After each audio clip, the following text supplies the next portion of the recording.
Let's talk about the man, the visionary that brought the Walt Disney Company to where it is today. If any one name is synonymous with the current Walt Disney Company and the empire that has been built on family-friendly entertainment, his silhouette is there for all of us. As soon as you see it, you know it's him. There he is, Bob Iger, right there, standing in a field out there in Abu Dhabi. Look at him. Disney CEO Bob Iger shared photos from the future of Disneyland Abu Dhabi, walking the site of what will one day be Disneyland Abu Dhabi. Lots of work ahead, but all very exciting. Well, look at that. He's just great at his job, that one right there. That's why he got paid $46 million or something over the last year for all the things that he's achieved there with the Walt Disney Company. Can I explain one thing though, where like in this set of photos, he and Walt are so similar in one very particular way. Can I explain what that is? What's that? Okay, so if you go to Walt's statue at Epcot at Dreamer's Point, he is just as alone as Bob Iger is here. The Walt Disney, the lonely Walt. Yeah, the lonely Walt sitting there in an unfortunate pose. They had to turn off the monster lighting. When you light something from underneath in the movies, they call that monster lighting. In Imagineering, they call that just a Tuesday there.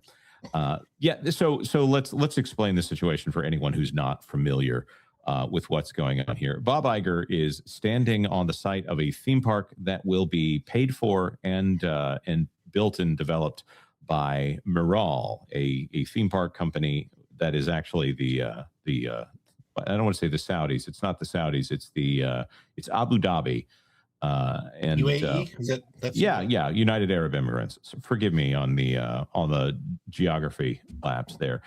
It's depending on how you do it. It's not too far from Dubai, one of the most technologically advanced cities in the world.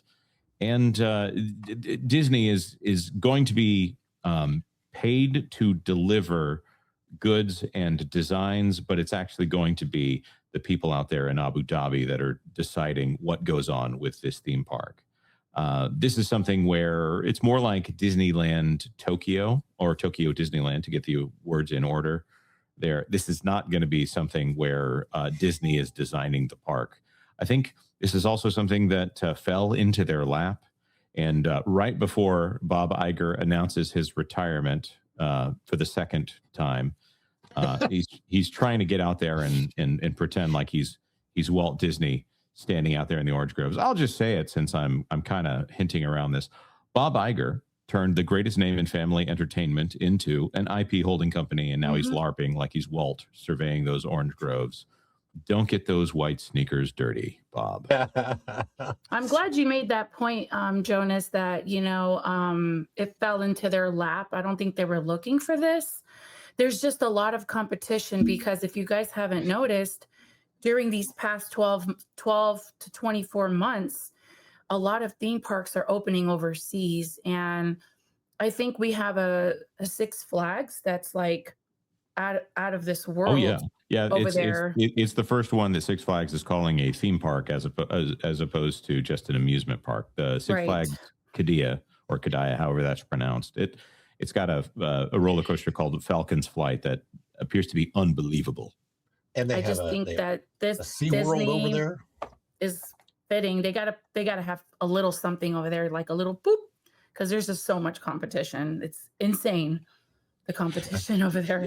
So there's a place called Yas Island, which started with Ferrari World, and the name Yas Island is hilarious to me. That also has remember they made the announcement, and the one lady was like, "Yes." Do you want to go there? Yes. Exactly. So you got Ferrari World, which has the Ferrari Rosa or whatever the name of it. It was biggest, fastest roller coaster in the world. They've got Falcon's Flight is super boring besides the one drop. That's a hilarious statement. You have Yas Water World, which is just expanded. You have WB has a theme park out there that is going to include Harry Potter sometime in the near future, and you have SeaWorld Yas Island, which is going to the description that I've heard, and I almost cannot believe it, which I kind of struggle with this statement. They say that it's as nice or better than Disney Sea, which seems like an impossible statement. I don't think I'll just have to go out there myself and verify. I think that's for the best. We'll all go yes, together. of course. Yeah, that sounds good to me. We should do a poll.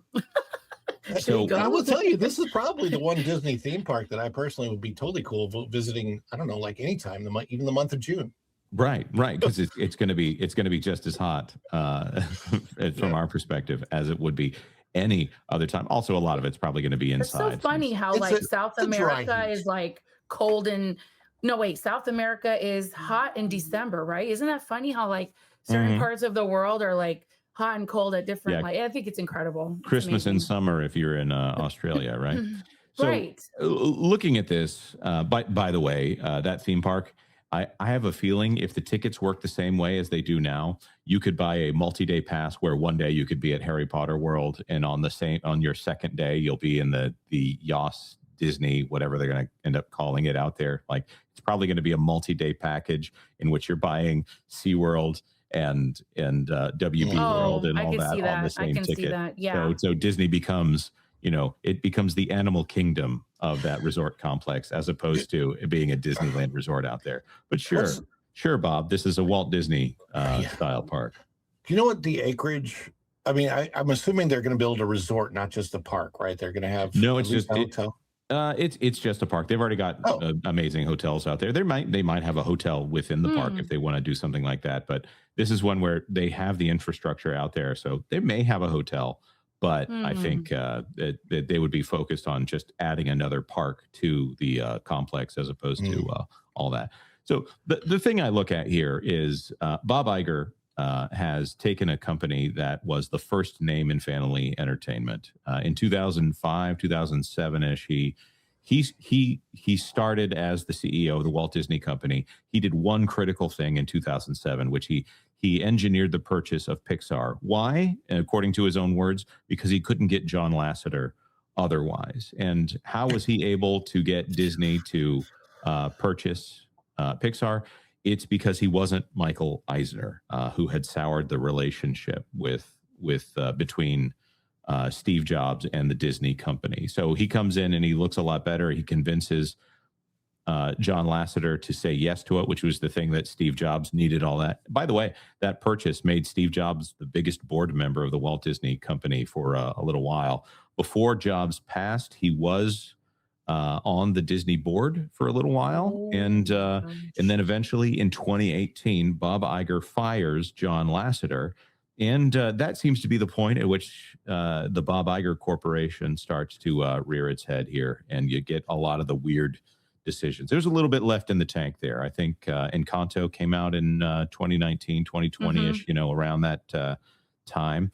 But after that is when they seem to have some struggles. So Bob Iger, confident that he can stand in front of parades that are already in motion and declare himself the Grand Marshal. He's really not all that. He bought Fox for $70 billion using other people's money.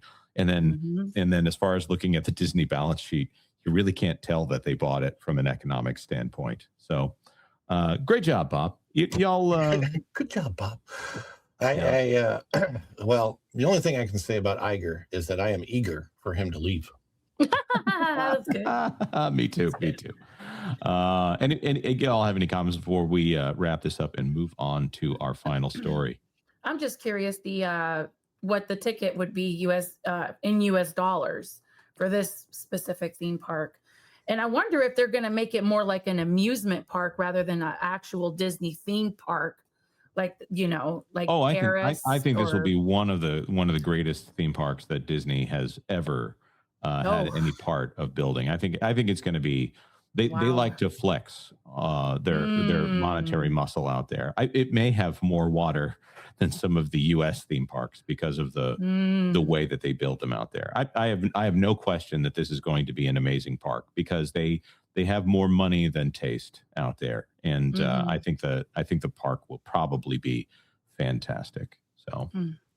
So I'm going to look that up, though. How much are tickets to any park at Yas Island? Mm-hmm. Wait, I'm just curious. I'm looking at this picture too. I know you said he's LARPing as Walt, but is he also LARPing as Rey from Star Wars? That's like perfect. Bum, bum, bum, bada, bum, bum. So looking at this, I just don't think that Bob Iger really understands the destruction that he's put onto the company at this point. I think he's happy to turn it into something as generic as a Netflix. So for $80 a day, you can go to any Yas Island theme park, it seems. Wow. And that is the best thing that Bob Iger has done in years. Thanks for watching That Park Plays News. For more information, consider checking out www.thatparkplace.com. And don't forget to subscribe, share, like, and send this out on your favorite social media accounts.